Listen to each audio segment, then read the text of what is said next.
Here at allpointstv.com, and we're back again for another edition of What's Going On.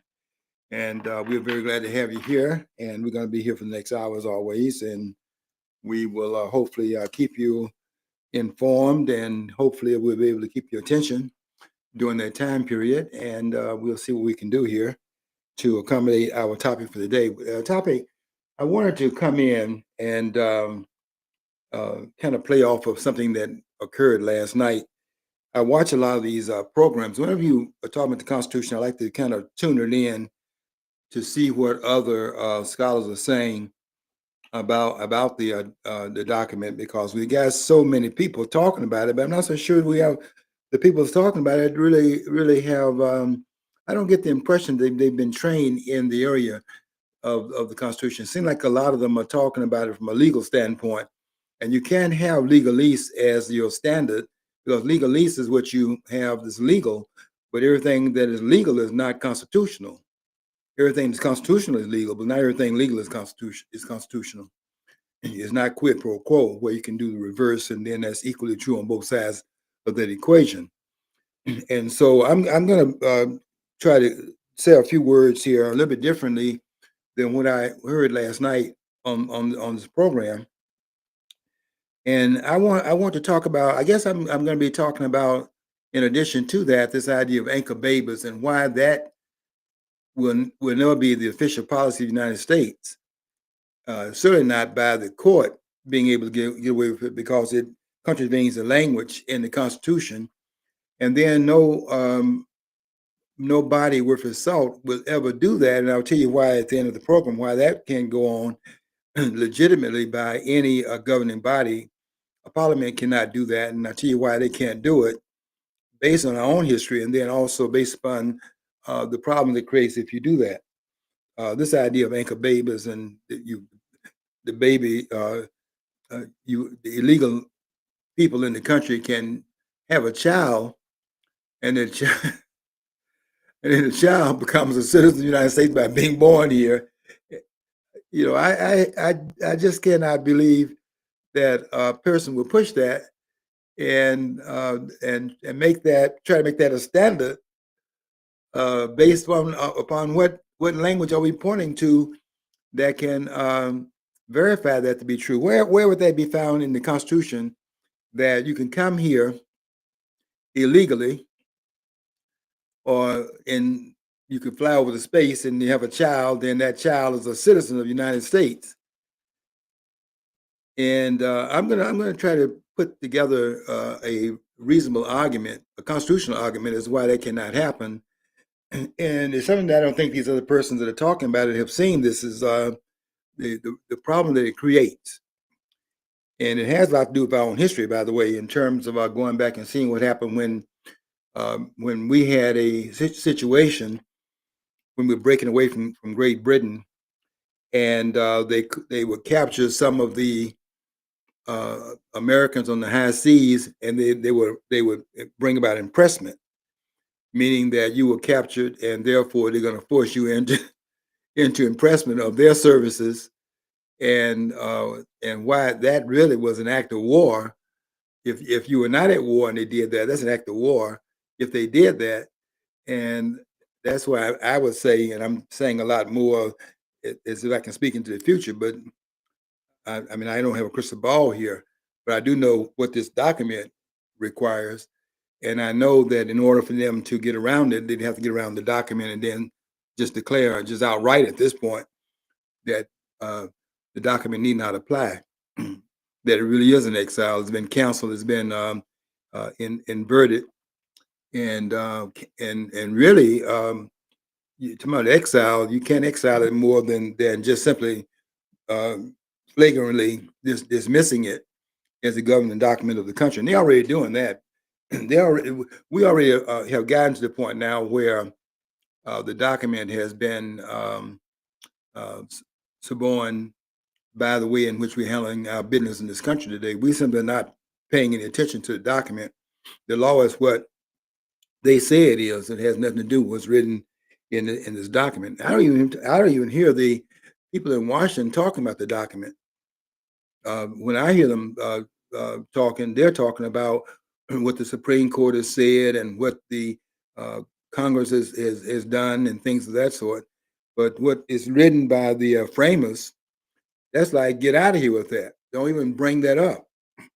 And this I don't think I've heard. Let's see, I listen to a lot of these programs. I'm a conservative, so I listen to conservative TV, and they had uh, uh, Tom Cotton on last night. And it's hard for me to listen to these politicians, but I keep waiting to hear them say something about what the Constitution uh, requires and the understanding of it, so I can see where they're coming from in terms of what the document says and what they're doing in Washington. How much congruence is between their action and the claims that are made in the written law. This is the law of the land here, and I want to see how much of a spacing is there between what they're doing and what the Constitution requires. There should not be any spacing because this is the governing document. You cannot have spacing between what you do and what's required. Otherwise, the actions are illegal. So I like to tune them in to find out where are they with this document, because when I listen to them, I don't hear anything about the Constitution and what they're talking about. And that's almost all of them. I don't know of any of them that are. I mean, Mark Levine and really, I don't know. I don't know of a single one on TV. Quite frankly, no host on television is upholding the Constitution of the United States.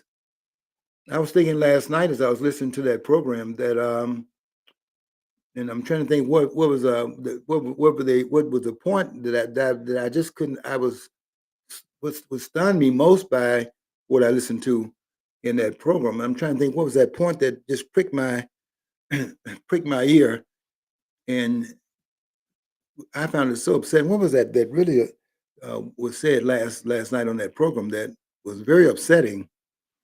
I'll think of it. It'll come to me later on. But I will tell you that it's very we should be upset when they are carving out law that has nothing to do with your. You have to stack it up against what the claim is here in this text and see if it meets the smell test. Because if it does not meet the criteria here, then it cannot be legal. If it's not constitutional, it cannot be legal. And it'll come to me later. I had it. I thought I would start a program with that claim that was made, and I'll think of it again in terms of what that was about. It'll come to me as we talk about this topic. But what I want to say to start out here is that you have to have some respect for the language, and the language sometimes you skip over some of it because it doesn't seem like it would be really germane to what the meaning of it is. But that word, for example, that word "and," in the Constitution, that connecting of this part of the document to another part of it. This sentence has in it the word "and," so that part of it and the other part that's adjacent to it, connecting the two sides of that sentence together, is very important. And I now remember what it was. Mark Levine said that the Congress has not passed anything that would uh, change the language about the birth citizenship birth. He was quoting the 14th Amendment, but he said Congress hasn't passed anything that would be that would expand the language in the amendment, the 14th Amendment, and that was very upsetting to me because you see, when you put the word "and" in the document, let's say, for example, let me give you an example of that. Let's say, for example, you say that uh, a president can be removed from office upon impeachment for and conviction of treason, bribery, and other high crimes and misdemeanors. Now, if you, for example, take that "and" out of there and you say that a president can be removed from office upon impeachment, and you leave that "and" part out, then what you need to do, what you need there is a amendment then that would take that part, that "and" part out of there. So if it says in this case here that they were discussing last night, when they were talking about this um, natural born citizen, you see, you cannot take this part of the language out where it says "and." See, that "and" is for a reason, and you cannot do that. It takes an amendment to do this. When it says all persons born or naturalized in the United States and subject, see that "and" there, and subject to the jurisdiction thereof, are citizens of the United States and of the state wherein they reside. Now, if you're going to change that language, you have to have an amendment to do it. And here's what the amendment would have to say in replacement of what it says now, wherein it says all persons born or naturalized in the United States and subject to the jurisdiction thereof.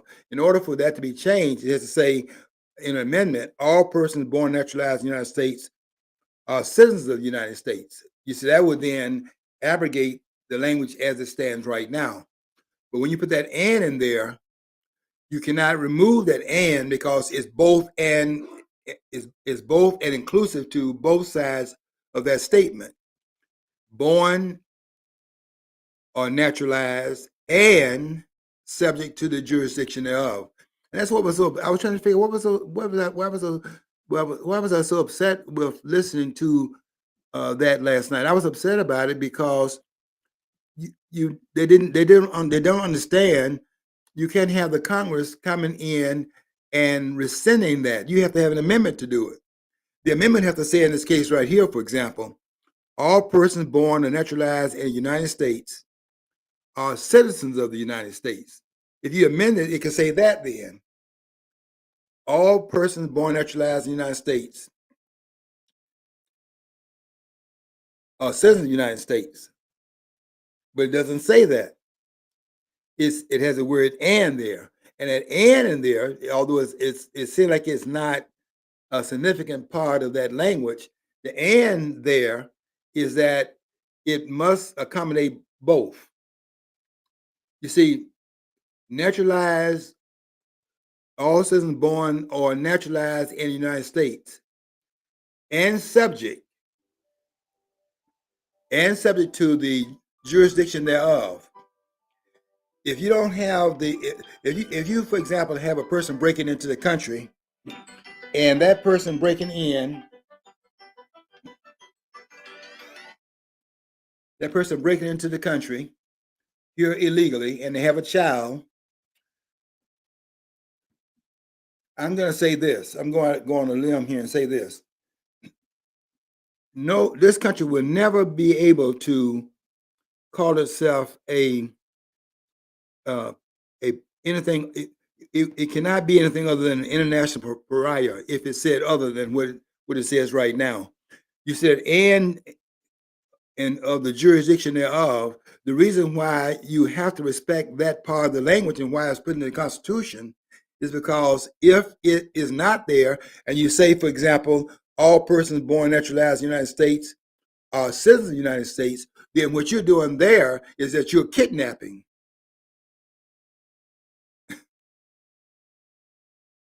That's why it says jurisdiction.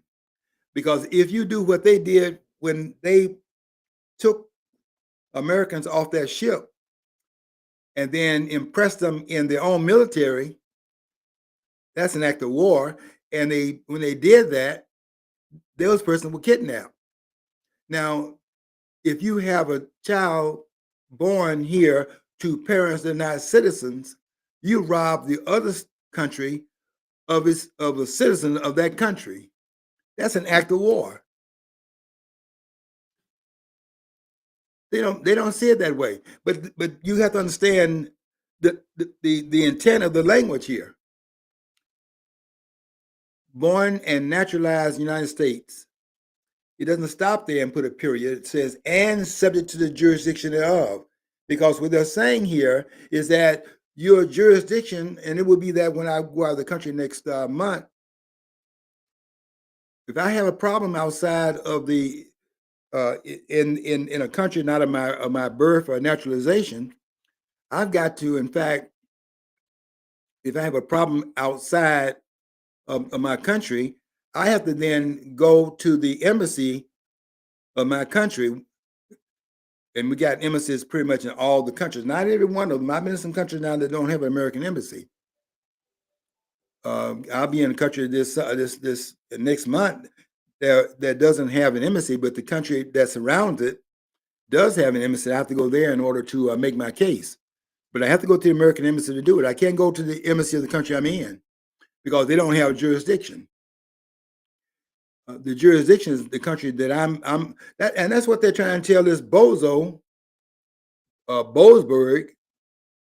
This man is a nut. You can't do the things he's doing and then have any understanding of the Constitution of the United States. Not that he hasn't respect for it. If he did understand, he would not respect it because this man is out there just making up law as he goes along. And almost everything that gets appealed above his level is in fact reversed because this man doesn't care about the document. This man is a partisan hack on the court. And what this court is doing, what they're doing down here at these lower levels, like this is Superior Court, Circuit Court Judge in Washington D.C. They've lost. This is the same thing I see them doing that happened after the tumultuous election of 1800. I see them doing the same thing now. They've lost the election, but they want to continue to rule and wield the power in the absence of the endorsement of the American people and take it from them by doing what they would do if they had in fact been endorsed by the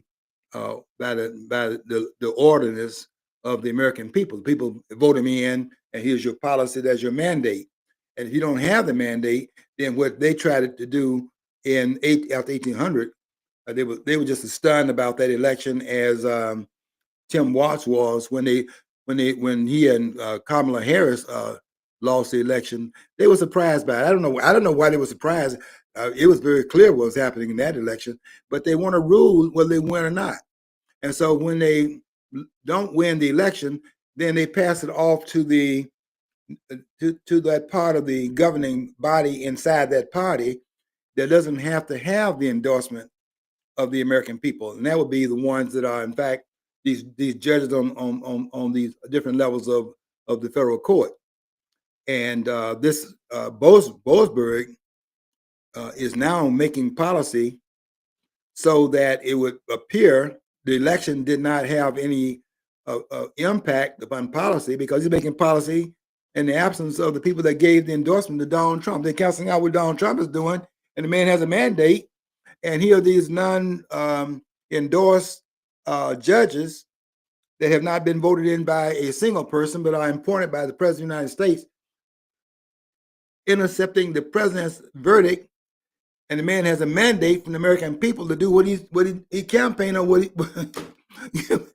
Actually, I'm almost in tears here. I can't believe this is going on in this country, that this is being allowed. That's why I was so mad last night, because there are things there's some things you cannot do. You cannot have it. You can't keep talking about our democracy, which that's another conversation we need to have sometime about our democracy. And the word not even mentioned one time in the document, neither of the two found in the documents of the country. Everybody keep talking about it, but it's not even, you ought to hear what the framers had to say about democracy. And it was an anathema as far as they were concerned, but they keep talking about that as if that is what the document, what the framers wanted. They were antithetically inclined. toward democracy in this country. You can read the Federalist. You can read the Federalist paper number 10 and see that,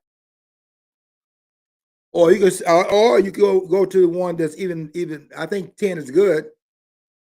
51 is even better, because 51. Why you don't want to have a democracy as a standard in which you in fact decide upon policy is because of what Madison says in 51. And Madison said that if men were angels, you know all the rest of it. If men were angels, you would not need a constitution. If people were angels, you would not need laws, because it would be angelic in their performance and treatment of each other. So we need to have anything tell them what to do and order them, because they would do it anyway because of the angelic state in which they exist. But because that's not the state, do you want to have people then that flawed, having the majority voice determine what the policies are? I don't think you want that, because then you really have what democracy is democracy. Majority just doing what he wants to do and doing it because he has the numbers to do it, whether it's right or whether it's wrong. The numbers would, in fact, mandate it. And we'll be talking about this in a future program we'll be doing when I get to this idea of the writ of mandamus and why they're finally getting around to why the country is so much off base right now. And it's off base because of the most dangerous Chief Justice of the Supreme Court this country's ever had. I'm saying that. And I'm telling you, the most dangerous person this country's ever had in that Chief Justiceship, and they've all been bad. They had three before John Marshall. Marshall was the fourth, but they've all been bad. This idea we're going to leave it in the hands of the Supreme Court and let them decide that by a majority voice on the court, 5 here, 4 there, and the 5 guys and the 4 don't have it, and let the church say amen. Let the church say amen. And we make policy like that. That's not the way the policy is supposed to be made. The 5-4 could be wrong. But what's the carrying card here? The carrying card is what is required of the people in this document here. What's required of the court, what's required of the president, and what's required of the legislative body of the United States, and each one must stay in their own lane. This idea, I'm going to be discussing this in a program we're doing simultaneous casting right now. We're doing some on camera, and that'll be the weekly program, and then we're doing some that we are putting in the can, so to speak, so that when I'm gone abroad, we will still be broadcasting. But what I'll be saying in the program we put in the can is that you cannot have the court making rules out of its own orbit of control. And the reason why that can't go on, and why it's going on now, but it cannot go on constitutionally, is because if you say that you're going to have a majority based upon the law of the land, what if the majority contravenes what the Constitution requires? It requires, for example, and I'm going to read this to you, word for word. In the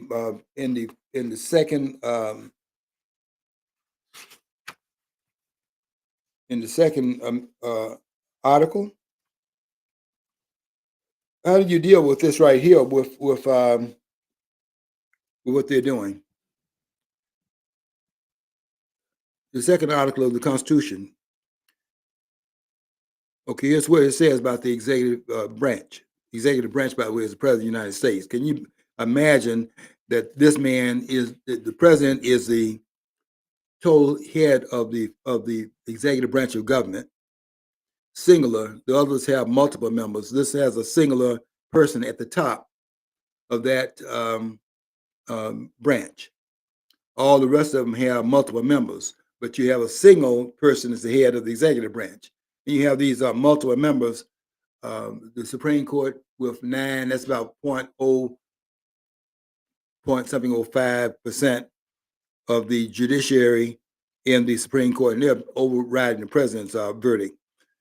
But it says here, the executive power shall be vested in the President of the United States of America.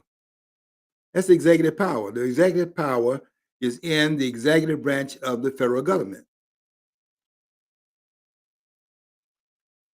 You cannot cross that line and then say that the other two branches that are co-equal and co-sovereign would be able to go into the executive branch in order the president to do anything. I'm writing about that now on my Facebook post, and I'm making the claim here. They're not going to say anything about it. Then there's no other case to be made. You cannot order the president around like that. You cannot tell the president of the United States that he cannot execute the laws of the land. You can use the Alien and Sedition Act, the one that did not, they let the rest of them expire. But the Alien Sedition Act, the one that is the enemies of the United States Act, that one of the 4 that passed, that one still is on the book. That's the one that Donald Trump was using. He just simply declared that these persons are enemy combatants that's inside the country. And because of that, there's a law that that's recognized in the book, and he exported this one guy, Garcia, out of the country, and here's Boasberg wanting to have the plane turn around in midair, and he's going to order the president to make that plane turn around and come and bring that person back on the shores of the United States. And this one guy, what's this guy's name? Who is this guy and who elected this guy? I'm talking about this Chris. Chris Van, what's his last name? This guy went to El Salvador after the man's been deported out of the country. He's illegally in the country. And this guy went down there and tried to meet with the president of El Salvador. El Salvador was saying, no, the man's going to be in jail here, and that's where he belongs. And we're not going to give up the sovereignty that we have to determine this person's eligibility to leave the country and be taken with you. We are a sovereign country. We're saying that he's a citizen of El Salvador, and your voice as to which place he goes is not up to you. It's up to El Salvador, who has a jurisdiction. And this guy went down to El Salvador trying to get the guy out of the prison to bring him back to the United States. I can't believe we're doing stuff like that, and that stuff is being tolerated. Somebody got to start talking about impeachment around here, about removal from office, using the impeachment process to remove people from office. You can't have that. The framers gave us a tool to use, and we're not using it because we don't want to hurt anybody's feelings, and we also don't want to apply this document, because this document should be applied every time it's being violated. We need to understand the remedy to it. And if you start doing that, you will have an orderly society. You don't have that right now.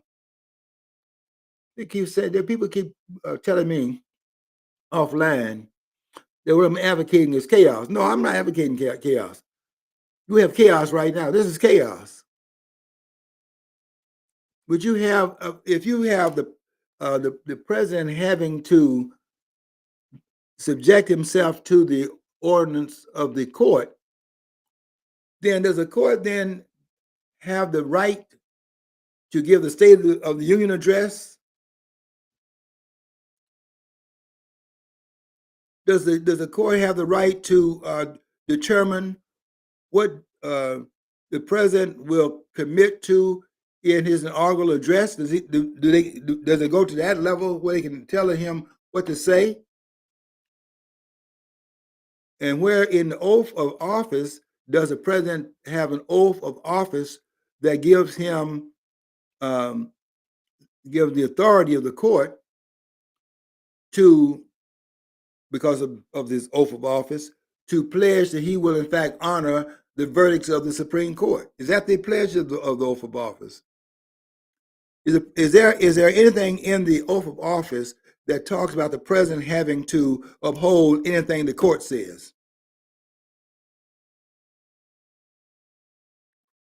This idea that the president has to obey the court. They keep talking about the president will he obey the court? Obey, obey the court. I can't believe people are saying that. They're saying, will the president obey the court? Somebody asked Trump that question the other day because they think that they want to get some Hitlerian type of claims being made. This is Hitler in there. This is Mussolini. This is Ivan the Terrible in there.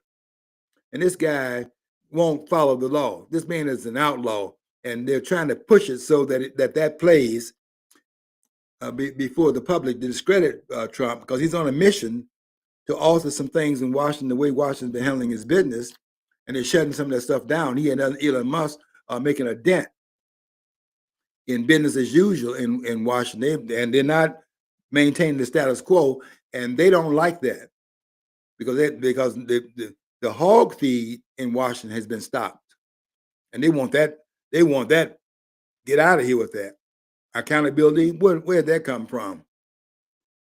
And who among the elite endorsed that? Well, the American people endorsed it. He ran on it, and he got 79 million votes thereabout, and 312 electoral votes. He had a mandate, and they're arguing about it didn't have a mandate because they want to act like this is just a very close election, and therefore it was about as many on this side as it was on the other side, and it doesn't matter. He doesn't have a mandate, therefore don't go in there overturn the apple cart. But they're doing that, and what Trump is doing is upsetting Washington, because Washington is used to having his way. American voice, get out of here. This idea of our democracy has nothing to do with the inclusion of the people having a voice in anything. It's the people who are part of the elite deciding among themselves what the ordinance is going to be in the country, not this document right here. Until we understand that this is it right here. That thing about this is it. This is it. And this is the only thing. This is the only it that we have in America. Everything else is something other than it. This is it right here. This is a document. And anybody that is making something that is away from it is automatically wrong, because the document speaks to all the things that can be. In fact, that's why I when they say obey, the idea is that you don't obey the court, you obey the Constitution. And you obey Boasberg to the extent that Boasberg is following the Constitution. When he's not following the Constitution, it is your duty not to follow Boasberg's verdict. In fact, I wrote in the article the other day, I stand by every word of it. Boasberg makes a ruling. If the ruling, in fact, contravenes the Constitution of the United States, the oath of office demands. And they keep talking every week. They come and complain about this is what's going on. They're doing this, they're doing that. You get, okay, where's the trigger? What is the point that you're going to say then that would ought to happen because that violation that you're pointing out, and as correct as it is, what do you do about it? What you do about it is you defy the court. You defy the court, because the court cannot be constitutionally grounded to just say anything he wants to say. If it's not found in the document and allowed by the document, you cannot, in fact, do it. And it's the duty of the president, who takes an oath of office, to maintain and defend the Constitution of the United States. If it's not within the purview of doing that, I have to tell you this: the president is violating his oath of office by following what Boasberg says. I would have told, see, they can't make me president because I'm going to hold you to this document here. And now that I'm going, now that I have no interest, none, zero, in joining those gangsters. Because I'll tell you something. As bad as they think Trump and Elon Musk are, they would really see me as Ivan the Terrible, because I'm going to take this book, Throw Them All Out. Somebody asked me, which one of the ones up there do you like? I don't like any of them. I think they all should be. I think the that book that was put out by the person put this guy's written a lot of good books, and what is his name? But he wrote this book called Throw Them All Out. You know what? That's about what it's going to take to get this thing back on the right course. You got to almost throw them all out, because none of them are following the Constitution. They don't have no respect for it. If they had respect for it, we would see right now, at a minimum, the Biden administration, almost all of them, brought in for hearings after what they did to the country, locking people up for exercising First Amendment rights, the right to petition the government to go to Washington and stand against the what was really and clearly was a theft of the election in 2020. And they went there to Washington to stand against it. Went there peacefully to do so. And then they had the Fedsurrection that they claimed was an insurrection. It's a Fedsurrection. They had people embedded inside of the group, and they have not investigated that. And that's, I'm waiting to see that investigation occur, because I want to find out more about what those provocateurs, that's who they were, provocateurs that were situated inside of the group. As much as on the record right now, they were in there to stir things up, because they knew that if they had a peaceful demonstration, what can you say about it? The First Amendment says right to peacefully assemble. And if it's peaceful, all they're doing there is exercising the constitutional right that's very clear in the very First Amendment. They got that straight at the very beginning, at the outset. When they wanted to amend the Constitution, that's the first thing they wanted to do. The right to petition your government for redressal of grievance.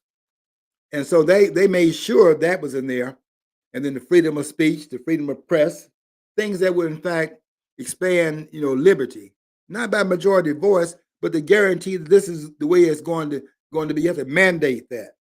And they mandated the very beginning of the amendment process, because some people were not satisfied at the convention. They had nailed government down.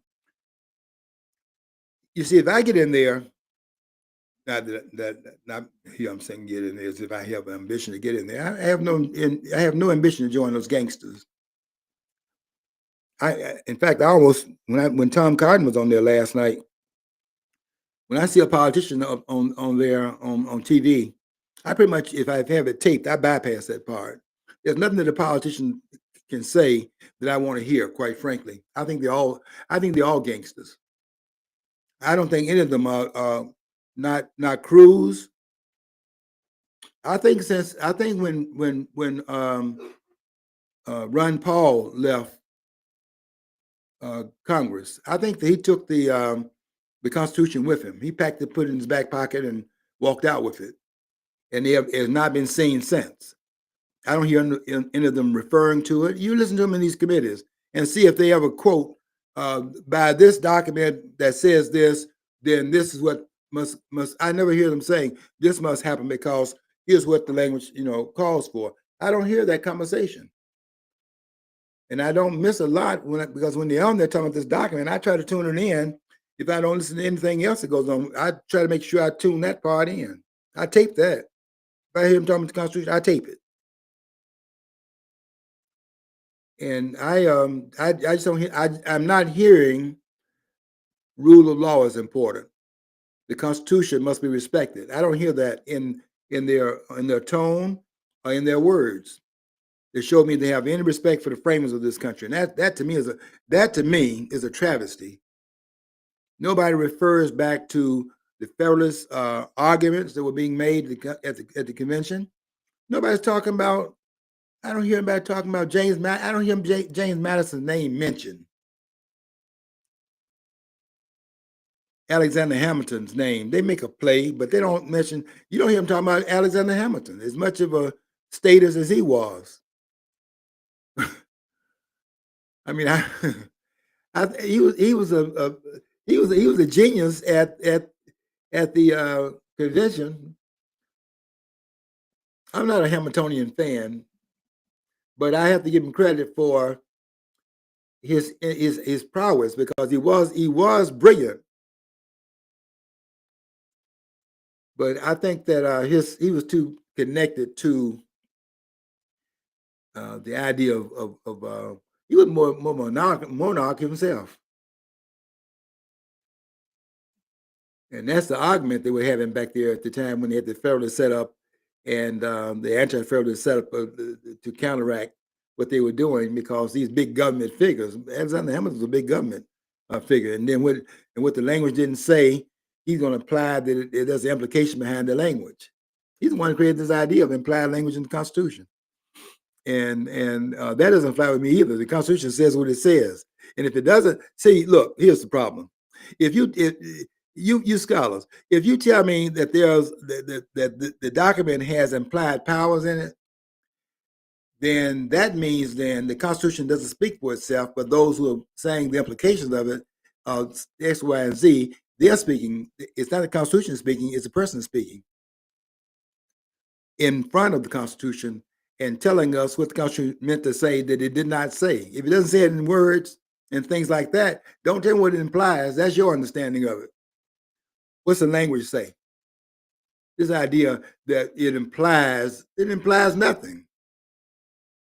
The implications of what it states. They spoke very clearly. Shall not do this, shall not do that. Shall, that word keeps coming up. They were very specific about the claims that they were making. The government shall not. They were very specific. There's no implication in that.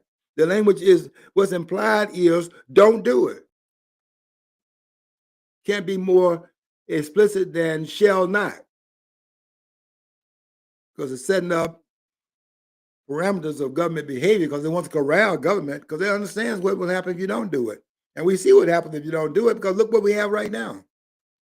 We got a country that's I think the person that's more clear about this than anyone else on the professorial level is Professor Sachs. I listen to him all the time. I like to listen to him because he's not afraid to say that the government of the United States is one of the most outlaw governments in the world right now. He's not afraid to say that, and that is really true. We're not our government. We don't. Our government is not a lawful government anymore. It does not want to be held to account, and no one really is calling them to be held to account because they think the government that the government has the right to say what the law is, regardless of what the lawmakers say. They say because the lawmakers said it or passed a law, then that makes it lawful because they passed it. That's not true. What makes it lawful is whether or not the law is constitutional. And a lot of what they passed, about 3/4 of what they're doing right now in Washington is unconstitutional because it's outside the parameters of the Constitution allows them to do. This idea, you could, I understand Trump wanting to do tit for tat in the tariff, but tariffs have we fought wars over tariffs in this country, and what Trump is doing with the tariffs, this idea that China's paid so much and this country's paid so much, and I love tariffs, he said, and so on and so forth. You know what? You can say that to some other people, and they will fall for that. That China is paying a tax. What China's doing is paying to get into the market. That's the entry there. The tax, when you go and buy the goods and that's where the tax is in buying the goods. You see it when you go to the store and you put a tax on it there. It's already through the tariff. There's been a tax, but you're paying a tax when you go to buy the goods too, aren't you? And you're buying it at a higher price. So you think China's paying that tax? No, you're paying the tax.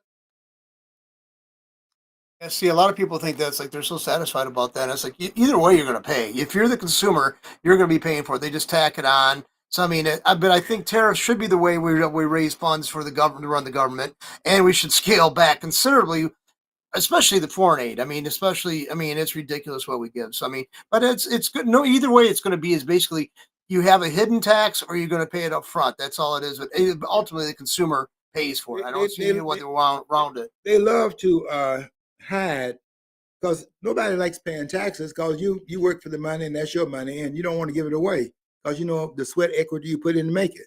So you don't want to just take it out of your pocket by those who didn't put the equity, the sweat equity into earning it. So there's always going to be objection because you know where the money came from. It came from what you traded your time, and your time has a certain amount of value to it, and they're paying you basically for your time. So when the government comes in and takes a chunk of it out, in order for it to get away with that, where they're doing it so many different times on the same dollar claim, taxes are made at every level in which the dollar is in fact handled, making it, um, spending it, whatever you, leaving it. You see, you can't do it. You cannot do anything where there's not a taxation involved in it. So that becomes very unpopular. There's no way you can get away from it. So what they have to try to do to keep the calm things down is hide it. But the tariff tax is not China. You're not paying. China not paying any taxes on the goods. They're not taxing themselves. What they're doing is they're saying China is they're going to put a tariff on 125% tariff on China and so on and so forth. So how does China get taxed from Washington? I mean, is it next door? Is it right there in Virginia? How do you tax a foreign country? You can't. This is a mirage. The mirage is that you can tax a foreign country. A foreign country is not taxed.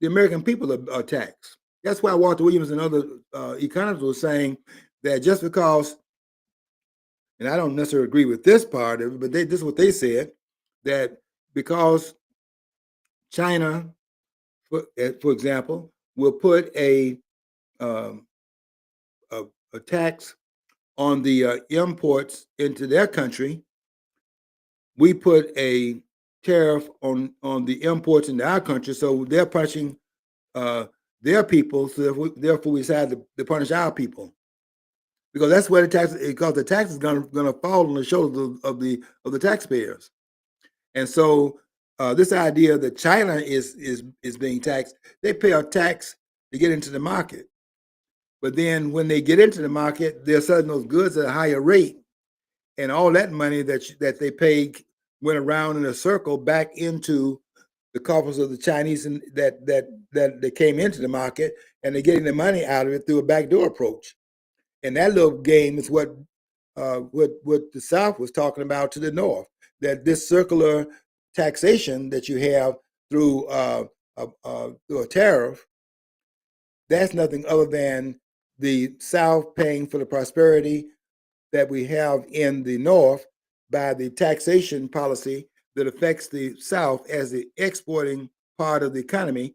By taxing the cotton, you are in fact adding to the prosperity of the North because it doesn't. The North is not exporting because they didn't have an industrial base at that point, and we are agriculturally exporting, and therefore it falls disproportionately on the shoulders of the South. That's why the South is objecting. That's why they want to succeed. They want out because they call this tariff of 1828 the tariff of abomination. Go read Calhoun's comments. That's what they're fighting over. The tariff, the tariff of abomination. And they were getting ready to go to war under Andrew Jackson. Calhoun was the vice president under Jackson. And when they started that toasting everything, you listen to what Jackson said in his toast, and speaking directly to Calhoun from South Carolina being the first state to secede from the Union, by the way. And then look what Calhoun said in response to the toast that Jackson had made. Jackson had said the union makes us strong, and they were talking about the incontrovertible aspect to the union. And then Calhoun responded to his toast, a counter measure. They were talking to each other pretty much about where they were on that policy. But what Calhoun was saying that was saying to him and no uncertain terms and in coded language was that this is going to be a fight if you keep pushing this. And what they did understand was that if they're going to head off that war at that point in 1828, if they're going to head that off, you got to change that tariff policy. And they did change it because they would get ready to fight at that point. People don't know this, but that's the background of the Civil War. They would get ready to go to war in 1828 over the tariff of abomination. And also in 32, when they changed it a little bit and kind of reduced some of the burden on the South, they tried to postpone it and did postpone it. But they kept pushing that can down the road, and they caught up with them in 1861 when the shooting started. Because the South wanted to leave out of the Union because they were fighting not over slavery, fighting over secession. And Lincoln was not going to allow them to take that tax base out of the Union, because that tax base was how this country was born, on the taxation of the South. That's what this war is about. You can claim what you want to in the books. I'm not talking about the books. I'm talking about what really motivated and stimulated this war. This war is over secession, not over slavery. This is a tariff war. And you can read Adams's book, Charles Adams's book, Those Dirty Rotten Taxes, and see that. The Constitution is what we're talking about here, folks. It's the governing document of the land, and this document can be amended. It cannot be suspended.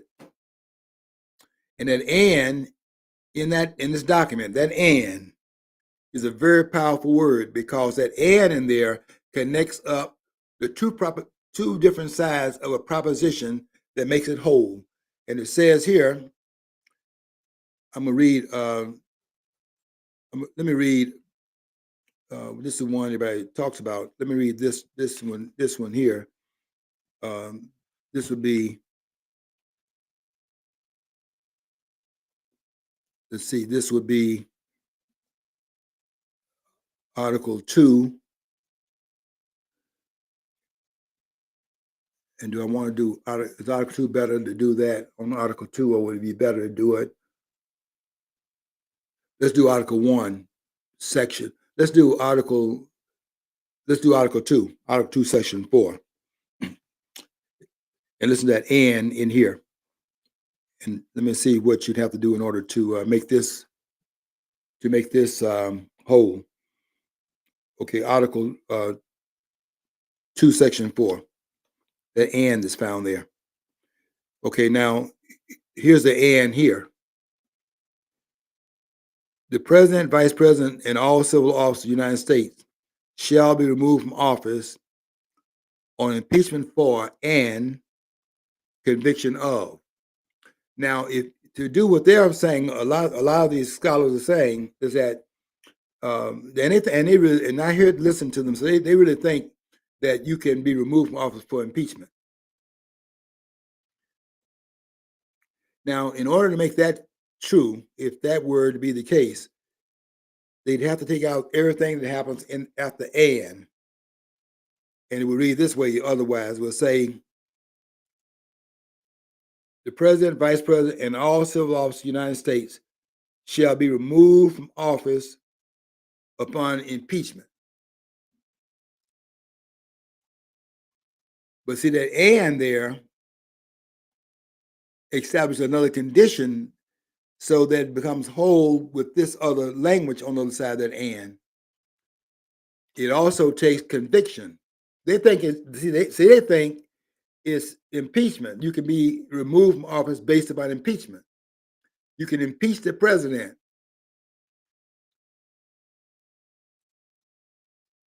And he doesn't go anywhere because you impeached him. Because the "and" is the other part of it in terms of the conviction aspect. You take that "and" out of there and forget the rest of the language that comes out the "and and it has no merit in terms of anything happening beyond the accusation. But to make it whole, it's the conviction that completes it. So you make the accusation, and then you will in fact bring about the action in the aftermath of the language. You're accusing this person of this thing here, and you are forcing that action upon the accountability of the president by him having to answer for the impeachment. You're impeaching him, and they must answer. If he does not answer it by defending against the charge, then it's still not over. But you need to bring the charge so that the conviction can occur based on the accusations you made. All you've done is made an accusation here based upon the first part. But they don't say he's removed for impeachment. He's removed for impeachment and conviction, and that's got to be also about specific language that the conviction is based upon. It has to be specifically grounded upon what the Constitution requires for the removal. That "and" is very powerful. And in order to remove based on impeachment, you got to amend the Constitution of the United States, because then it has to say the president shall be removed from office based upon impeachment. It doesn't say that. Impeachment and conviction. That "and" on the other side, conviction is also required based upon the impeachment. So the accusation, and then the conviction based on the accusation, with both of those things in place, and the specific impeachment charge, those together brings about the removal. This is not a lightweight thing. They put a lot of time into working it out so that it could not be done for frivolous reasons, because they didn't want you having a majority voice and then something as severe as that taking place, it's born the voice of the American people. They wanted the voice of the American people to be heard, and to cancel it out by people in Washington, sitting in Washington, making a decision about it, and they're deciding among themselves, our democracy deciding it. They wanted to pour water on that and make sure they were not canceling out the voice of the American people, and then having their own majoritarian voice take the place of it. That's why you never had a president of the United States removed through the impeachment process. No presidents have been removed through the impeachment process. Not Nixon, not Clinton. They were impeached. Not Johnson. Andrew Johnson was the first person to be impeached. The first president. None of them have ever been removed through the impeachment process. And people need to go and read that more carefully about how they did that, because they understood the difficulty of the Framers made it difficult, deliberately made it difficult to do so, because they want to make sure that the voice of the people is not being canceled out by these Merrick Garland types that go into the government. They understood the kind of people that go into government, the people that would go in there because they want power, and they wanted to stop them from going in there and canceling out the verdict of the Electoral College, which is not based on democracy. It's based upon a super majority. Majority voice is dangerous, and they understood that. 10 Federalist Paper 10 speaks very clearly to that. 10, probably the most important of the Federalist Papers, number 10, what to do with majority voice, and they had to work that out. They spent a lot of time. I would think that they spent more time on Federalist Paper 10, because 10 was introduced by Hamilton. No, 9 was introduced by Hamilton, and that discussion was carried forward as the same discussion that 9 under Hamilton had picked it up. This what to do with majority factions, and it was picked up by James Madison, who completed what Hamilton started. Both men, both these giants at that convention, worked on that. Hamilton opened it up, and Madison closed the door on it. And Madison was saying that well, the problem he had to deal with is what do you do if the majority decides something? Do you tell the majority you have no voice, and that's a majority? How do you deal with the majority voice? Because the majority has right to a voice also. But how can you, in fact, corral the majority voice without squelching the majority voice? And they found a way to do that. It's brilliant. That brilliance that you have there is in that electoral college thing that they're talking about change. They want to try to change the electoral college. This is the most stupid discussion we're having right now. If you want to get person Daniels up, talk about doing what they're doing with the electoral college. They want to talk about, they want to have the electoral college, you have to have an amendment to do it, but they're talking about they want to do away with the electoral college. You just have a straight up majority voice, and the majority, the whole country having a majority, and they would decide who's going to president is going to be. They don't know how stupid that is to do it that way. That's what they were calling for when they saw Hillary Clinton not getting the presidency, when she had more votes than Trump in 2016. They couldn't stand that. They were taken by, you talk about surprise. They were stunned.